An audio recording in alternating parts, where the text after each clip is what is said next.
The Icons of Real Estate Podcast. Are you ready to learn the proven money-making secrets from top-producing Icon agents? Ready to skyrocket your business? This podcast is for you. Tune in every week with your host, Tomasz Fonseca, and find out how to implement proven strategies to 10 times your business. From $3 million to $30 million in just 12 months. Brought to you by the Masters in Real Estate Marketing, Arter SEO. Welcome to the Icons of Real Estate podcast, and today we're focusing on the Greater Columbia estate market, South Carolina actually. Our guest Libby Satterfield is a second-generation realtor, deeply familiar with the area. Her personable style and strong work ethic make her the ideal expert for your real estate needs, whether you're selling and want top dollar through advanced marketing or buying and need a knowledgeable negotiator. Libby is your go-to agent. Welcome, Libby. It's great to have you on the show. Absolutely. Thank you so much for having me. Fantastic. I think the most important question, and the first one obviously, is what is your real estate story? Oh, man, my real estate story is I did not know what I wanted to do with my life. I know that's a very vague way to answer that, but I, up until I was about 22 years old, I went to college. I played golf. I had a major that I could get through and, have the best social life possible and be able to play golf and have fun with my friends. And originally I thought I might be interested in the law track, but after doing a couple internships, I was like, man, I do not want to read this much and I do not want to do things that are mundane. And so I need to do something where every day is different, where I have specific clients, where I'm on the go. My life, I kind of tend to thrive in chaos, to be honest with you. Sure. And so I think the differences in real estate versus other career choices were very enticing to me.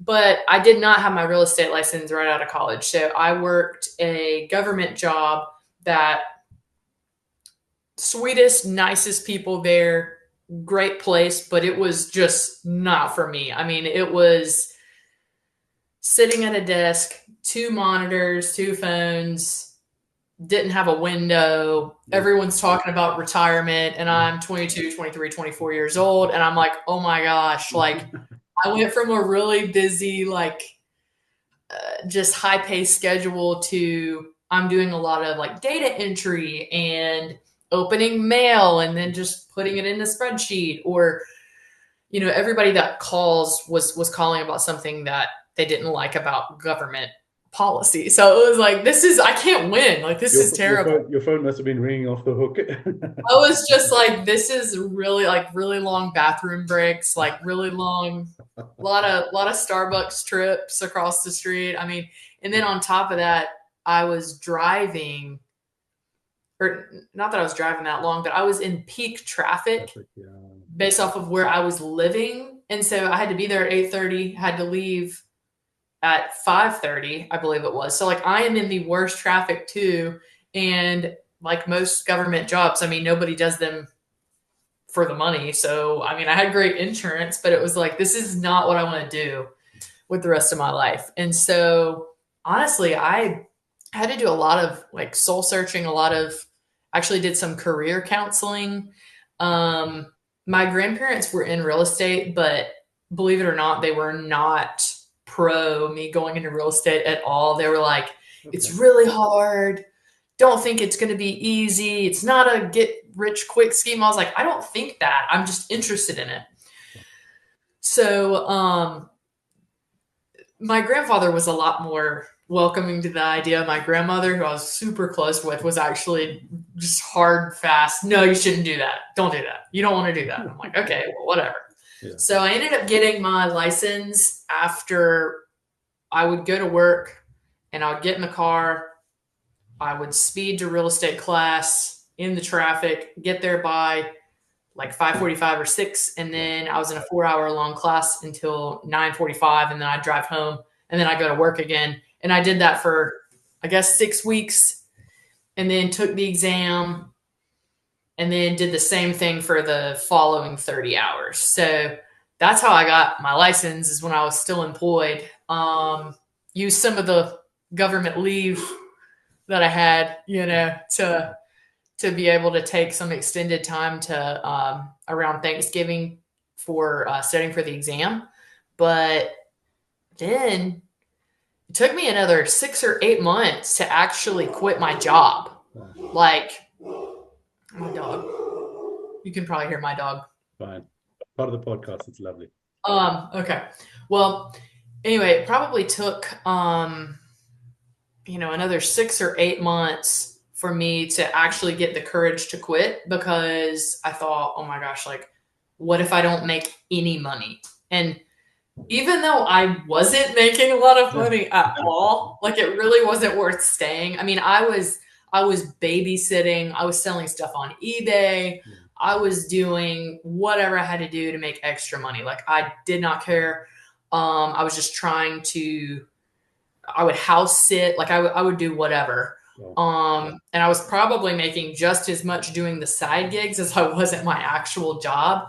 And that was to, like, build our nest egg up so that if I didn't make any money in real estate, at least I had something to live on. So it took me a while to get to a point where I felt cushioned enough. I actually got in a car accident where they gave me a check at the time that I thought was just like a ton of money because my car was totaled. And I was like, oh my gosh, I can use this towards our savings and go buy, a modest sedan with a really low monthly payment, and that'll make me feel better. And after I got in that accident and had that check, I felt a lot more like, okay, maybe I should go ahead and give my 2 weeks notice. And basically I blurted it out to my boss, probably in a really unprofessional way, but I just had to say, I went in and I was like, hey, I got to talk to you. Because I knew if I waited all day, I wouldn't do it. So eat that frog. Get it done first thing in the morning. Yeah. Oh, I did. It was like 8 o'clock in the morning. She should have known, because it's like, why is Libby here early? Like, I don't get places early a lot. So she probably was like, yeah, hindsight, that's pretty sketchy.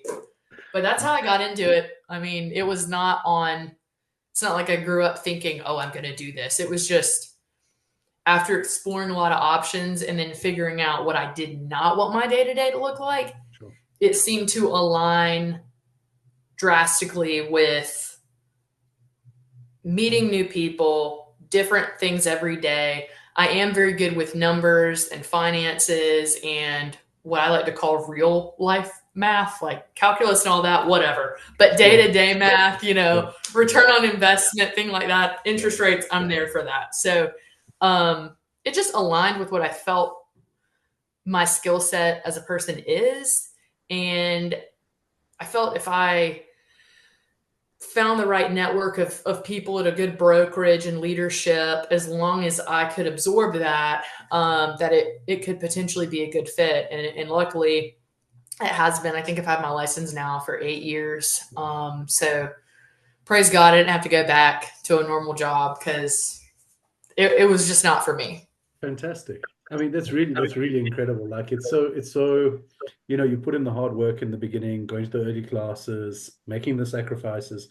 And that's what a lot of people don't see, is the process behind what happens before you enter as a realtor. They're like, oh, it's so easy and you just go and sell houses. Nothing could be further from the truth. But, when you really want something with all your heart, the universe tends to align and puts it the right way. It's fantastic that you're a golfer. I'm also a golfer. Oh yeah, I played golf in college. Yeah, Presbyterian College. So I went to college in Florida, in America. I went on a golf scholarship from South Africa. Played on a NCAA Division I team that side. Yeah. Florida Southern University. I was there for 4 years, and of course, this last weekend, the Masters. I mean, it was unbelievable. Oh yeah. I stayed awake until 3 a.m. watching Rory pull my emotions left, right, and center. It was unbelievable. But that's awesome. A grand slam. That's just amazing. Incredible. One of 6. I mean, it's really, in a way, I felt bad for Justin Rose, because he's also a great guy, but I think he realized, he didn't give it to him, but he realized the gravity of the situation he was in. Right. It's tough. It's tough. And they're great friends as well. So it was a fantastic thing to watch. So yeah, Fantastic. One of the things I wanted to ask you was you emphasize providing professional, responsive, and attentive services to both home buyers and sellers in the Greater Columbia area. In today's fast-paced real estate market, what specific strategies do you employ to ensure you consistently deliver on each of those aspects for your clients? Yes, I think the biggest thing, and this sounds very simple, but it's harder to actually put into practice, is responding immediately, even if you are responding with, hey, I got your text.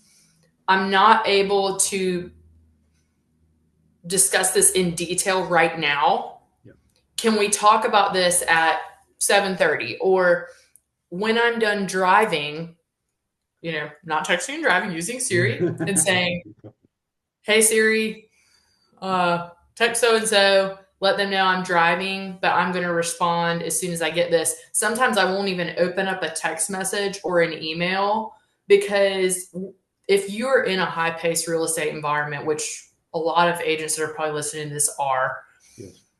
you have to have systems in place where your communication is number one. I mean, it has to be, whether it's CRM, your phone. I text myself all the time. If I died and something happened to me and somebody looked at my phone, they would be like, "What is? She's mad. Like she was schizophrenic." Because the amount of things that I text myself are, it's not just to-do lists, but it'll also be about like communicating with people. And you can, obviously starring on emails is a thing, but the scheduled send, I do those things a lot. So I think when it comes to the communication, even if you're just saying, okay, or received your message, I'm going to respond, I'm going to circle back to this. Yeah. I leave a lot of my text unread. And I also do not have notifications on my phone. When it comes to like, if my phone's just laying flat, I don't have notifications on it, because it's not that I don't want to respond immediately, because I actually do respond immediately as soon as I'm able to read it. But if I had all those people texting me at one time, I am 1000% going to miss something, because just human error. Yeah. I mean, when somebody texts you and you get the notification immediately and you open it right then and there, well, now if you don't respond to that, it's going to be lost. Sure. And so I'm a little systematic in the way I respond to things. And I make sure that I'm always coming back to it. And that way nothing slips through the cracks, because a mentor of mine told me a while ago, do it now. If you do not respond to someone immediately, they are going to call someone else. It doesn't matter how good you are at your trade. And it's true. I think about, if there's an emergency happening and I know the best plumber in town and I call them first, but they don't respond to me, I have an emergency. I'm calling someone else, Yeah. And so responsiveness on a personal level is huge. Being able to constantly keep that contact going. And of course, you can still have boundaries in place with when you respond. I know some agents, they have certain windows of hours that they're able to respond and be accessible. I don't have permanent things like that in place, but I know that's worked successfully for a lot of people. It's so true. I think it's very important to understand that the communication plays such a vital role in this industry. You're building relationships. You want to keep your clients happy. You want to keep the buyer happy, the seller happy, everybody happy. But at the same time, you're also living your life.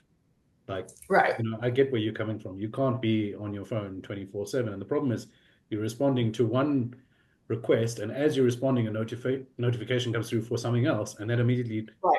tangents you to the other side. So the do it now is important, but do it now within reason, and saying, hey, listen, I'll get back to you in 20 minutes or at the end of the day. I know this is important to you, whatever the case may be. I think that's important for our listeners to understand that, we're also human beings. We're not robots. We're not computers. We can't just fire off replies as quickly as possible, especially when you start reaching the upper levels of real estate business.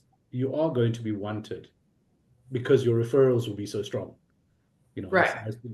Libby sold a house of mine and I got the best price, or she got me this place and it's amazing. And here's her number, you need to call her, because as humans, that's in our nature. We want to be the ones that, oh, I know the best person, I know the best doctor, I know the best plumber, I know the best realtor, Yeah. So, but that's the nature of the beast in real estate. It's a blessing and a curse, I guess, in some ways.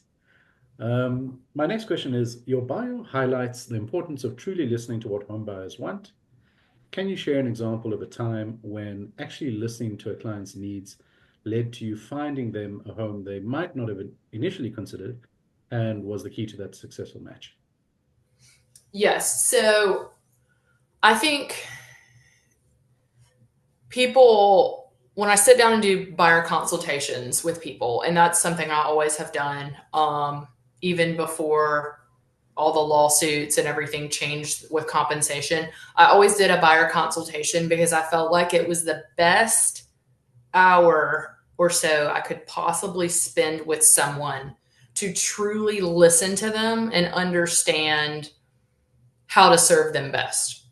And I've heard some people remark, well, it's a waste of time if they're not already pre-qualified, or if you don't know they're going to work with you. And some people just go right out and start showing houses. I just think that's very inefficient. Sure. And if you are able to sit down with questions that are all about their end goal, you really get to the meat of everything much quicker than if you just go out aimlessly showing, hey, Libby, I saw this on Zillow. Yeah, I'll sign an agency agreement with you. Okay, well, it's not about signing the agreement. It's not about that. I'm not educating you if I don't have the time to sit and actually answer your questions and write down what's most important to you. A great example I would say is, let's say a first-time home buyer couple is stuck on, hey, I have to have a house that's under $220,000. Okay, great. We all have to abide by budgets. No disrespect there whatsoever. Sure. When I got to the meat of it, though, and understanding why they wanted that, it comes down to the monthly payment. No shocker there.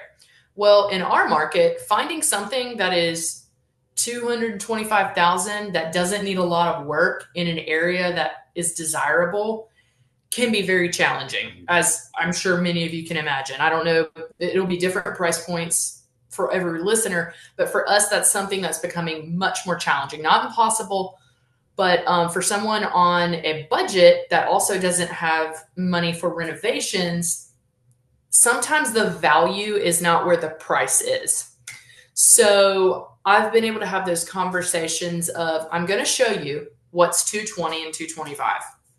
That's a resale home. I'm going to show you those all day in different areas for you to get a feel for it.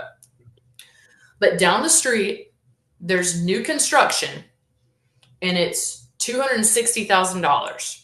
That sounds way out of your budget. However, they're offering a buy down program. They're offering closing costs up to $15,000. You have warranties, so you're not going to have to worry about using all your cash to replace an HVAC unit or having to upgrade bathrooms and maybe even a roof and things that you may find in that $225,000 range that they were already stretching to get to.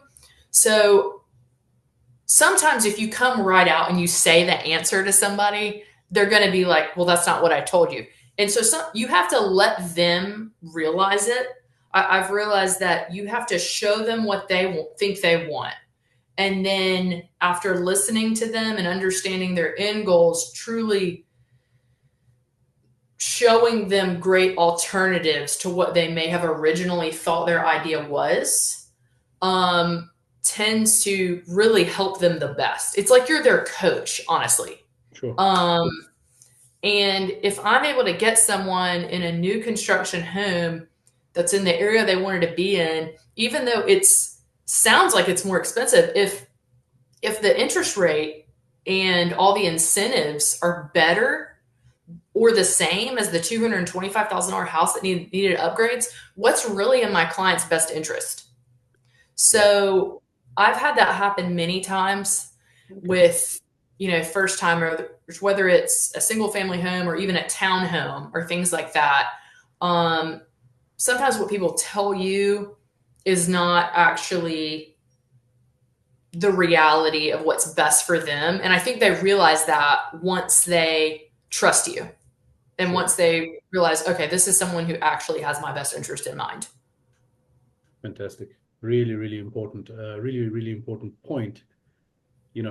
When you factor in the upkeep costs and the maintenance costs and any alterations that need to be done to an older property, you probably find it goes beyond the budget that they've originally planned for. Yes, they're paying a set monthly fee to the bank, but they're not factoring in, oh, I need to put in a new kitchen and I need to upgrade the plumbing and I need to do the heating and this needs to be painted and the roof needs to be done and et cetera, et cetera. So I've been in the real estate game as well. I've developed properties and I really follow what you're saying in the sense that it's always better to try and go with something that's a bit new where you can work out a bit of a deal that works better for your client that in the long run really benefits them better than where they would have settled before. And of course, that then goes back to creating relationships and being able to have that trusted advisor sort of discussion where they say, well, okay, yeah, we were looking at $150,000. Now we're going in at 170, but with this and that, we're going in at 155. We can go in with an extra $5,000 and know that we're safe for the next 10 years or 5 years or, in a good community, et cetera, et cetera. So it is, it's funny, it's a loop. Everything goes back to the relationships and how you interact with your clients, et cetera, et cetera. So that's a very, very interesting point. I think everyone's going to learn a lot from that. For sellers, you mentioned effectively marketing their homes for them.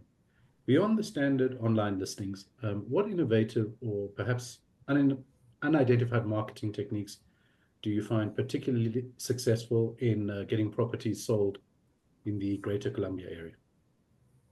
So I would say, hands down, the biggest thing I do that is different than just about anyone else in my market is staging. Okay, interesting. It is so underutilized in the Greater Columbia market. In some larger markets, let's say Charleston, Charlotte, Atlanta, it's used a lot more. When I say staging, I do not just mean hiring out a staging company. I have done that before. Sure. And that is fine. I do that for a lot of projects that are larger. But for all of my listings, I offer staging. So I actually got my staging certification years ago in Charlotte. And I'm shocked at the amount of agents, and this is the norm, truly, that pay the money for the amazing photos in the video, in the drone. That's great. And the house does not need to look the way it looks for you to be paying that much money for a marketing package. What are you doing? Yeah. It's great that they're doing that to show off the house. You need to be doing that. Right. However, let's go a step further into how we can present the property better. And like I said, I don't just hire out the staging company. I go in and take things off shelves. I put things under cabinets. Of course, I ask for permission. I'm like, are you good with me moving all of your stuff to a logical place? Yeah. And they usually are like, absolutely. It's going under beds. It's going in garages. It is not going to be out. And I'm just shocked at the amount of homes that I see that are actually displayed very well from a marketing perspective, but they have not been staged. They're cluttered. They need to look like a model home. That is what it needs to look like. There's a reason why builders have model homes with staging in a minimalist style. They want you to see the home. Sure. And so that is something that is very different that I do from most of the Greater Columbia market. I'm getting rubbing my elbows in some grease when it comes to a listing. I mean, I will be over at someone's house 5 times if I have to before we're going live, because it shouldn't even feel like their house by the time I'm done with it, honestly. Like it shouldn't. And that's just part of the process. It's the model home goal. Sure. But it works. It really, really works. You get more showings. People can imagine themselves there. It's more than just depersonalizing or cleaning it. It goes far beyond that. And I do have a storage unit that we have many items in it. Like I said, if we're talking full on, we're bringing beds in there, we're bringing dressers. I do hire that part out because at a certain point, it doesn't make sense for me to keep a warehouse of it. Yeah. However, when we're talking art, nightstands, lamps, light bulbs. Oh my gosh, don't get me started on light bulbs. I could do an entire podcast on lighting. But, you know, mirrors, those circle mirrors you see. Yeah. There's those things, chef's kiss. I mean, they will fix anything. Good looking plants. Good looking, not just whatever. Yeah. Not just placeholders. Yeah. No. And knowing how to make a bookshelf look nice. Just there's a lot of things that at first when I started staging, I was like, I shouldn't be doing this. I don't know what I'm doing. I'm not an interior designer. Well, the more you do it and the more you learn about it, it becomes a lot more natural. I mean, 5 years ago, I was not very comfortable with it compared to today. Yeah. Today, I feel like I could go in anybody's house and I would say, be right back, go in the storage unit, going to grab a coffee and come back with a truckload of items. And I could make it look completely different. But it's something that really is a skill. Sure. You have to do it in order to get better at it. Much like hitting practice balls. Yes. So that's something I found really works. I think it adds a lot of value to my clients. And the reason that's different is I don't charge more for the service. I charge the exact same amount as every other agent charges. Well, I guess you know what I'm saying. Not that I know what everyone charges, but generally speaking, sure, it's going to be in line with other professionals that provide the exact same services, but I'm going above and beyond by doing the extra with the staging. So it really is more value that the client is getting. And that's also why my listings tend to sell faster and for more money. Staging, I believe the statistic is a home that is professionally staged sells 72% faster and for 17% more money than unstaged. Wow, that's massive. So massive difference. Why would I not offer that? Absolutely. Why is everyone not offering that? I don't know. They're going to pick it up from this podcast, but I think they've got a long ways to go. Maybe I won't pop this out to my own market. Yeah, no, for sure. That's incredible. Cool. That's really interesting. Really, not what I would have thought. That's fantastic. Look, there's just a few more questions, and then we'll round things up. Yeah. I think one of the ones that I would be interested in hearing, and I'm sure our listeners would be as well, would you mind sharing with us some of your goals for this year? So my goal for this year is different than any other year because my husband is actually leaving his teaching career of 10 years to come work in real estate. He's had his license, but I actually own a midterm rental business where we own 10 properties. And I also own a flip business, but since having my daughter almost a year ago, those were always side businesses of mine, and real estate sales was clearly the main thing that I did. But my goal is going to be to have him acclimated fully this summer to that side of the real estate world. Sure. And once he is fully over managing those businesses, I'm then going to be able to actually grow my business more. And I have not been in a scenario in the last couple of years where I've been able to do that. I have done well with sales. It's been completely great. However, I have not been in a space where it is my only focus. Sure. So I'm very excited to see what that looks like. I would like to be more engaged on social media.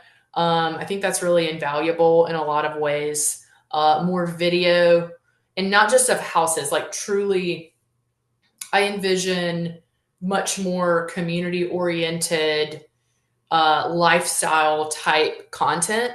I would like to do that more. And really for the first time in the last 3 years, solely focusing on real estate sales. Okay. Because while I love the real estate investing side, and that's something that builds long-term wealth, sales is what got me into everything. And I really, really love the client relationship, and having that be my primary focus is my biggest goal for this year, is to, by the end of 2025, I am trying to scale more. I already have licensed assistants, transaction coordinators, and things of that nature, but solely focusing on the sales, whatever that ends up looking like. So I know that's not a specific goal in the sense of transactions, but it is a more of a mindset shift goal for me. Sure. Because after having my daughter, like anybody that knows, once you have a child, just everything changes, your priorities change, and it's been in the best way. However, the last couple of years just has not allowed me to only focus on sales. Yeah. So that's my biggest goal for this year, is once he's up and running with those things, I'm kind of, call me if you have a problem. So just one of the ending questions that I'm going to ask you is, can you tell me what your goals are for the rest of the year? For the rest of the year, I would say this is more of a mental shift goal than a specific measurable, like the SMART goals, if you will. My husband is leaving his full-time teaching job and coaching job for the last 10 years to manage our real estate investing businesses. So I also own a flip business and a midterm rental business. So my focus over the past 3 years, 4 years, I've also been building those businesses up. So in addition to having my daughter over the past year, I've been spread more thin. And my goal is for the rest of this year, once he gets up and running, for real estate sales to become my primary focus again. And I see that in a lot of ways I can improve. I feel like things have been good, but I want to take them to a great level. Sure. And video is huge. I already do an all right job with video, but I think I could expand that more with creative marketing and video, more lifestyle content, acclimating people to the greater Columbia area, and showing them through social media, whether it be Instagram, Facebook, TikTok, wherever it is, doing a better job at reaching out to the community in creative ways. That's definitely something I want to improve on. So mainly real estate, renewing my vows with real estate again. That's really what it is. It's like, you're my only, and the other businesses have been amazing. And I love that actually builds wealth investing in real estate, but the client relationship I love. And that's what got me in real estate to begin with. So I'm very excited for that to be my only focus over the next couple of years. I would love to have that be my full focus. Fantastic. Amazing. We all want to grow. We all want to scale. We all want to have more sales. That's what it boils down to. So we have one last question for you. Icons of Real Estate. We're the #1 podcast network for real estate on the planet, and we're passionate about making podcasting more accessible to everyone. In line of that, if you had your own podcast, what would you call it? I think I'm going to go with realty. So real and then T, like That's you clever got the because T.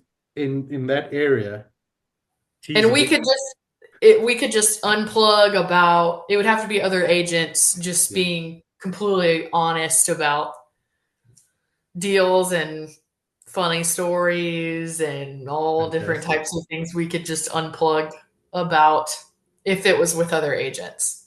That amazing, is. amazing, clever little name. I like it too. Um, Well, Libby, look, it's been great chatting with you. I think our listeners are going to learn a lot from you, and they're going to learn a lot about your area as well. I'm sure you're going to get some contact there.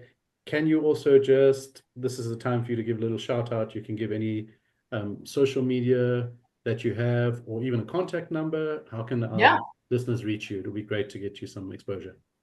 Yes, absolutely. So anything in the greater Columbia area, the Midlands of South Carolina, I can assist buying, selling, investing. My number is 803-629-6025. And my email is libbynexthome@gmail.com. But you can also follow me on Libby's listings on Instagram and on TikTok. So Amazing, I would amazing, love to connect with some other agents. fantastic. We'll make sure that happens to you. Thank you for joining the show. It's been great having you, and we'll chat to you again soon. Awesome.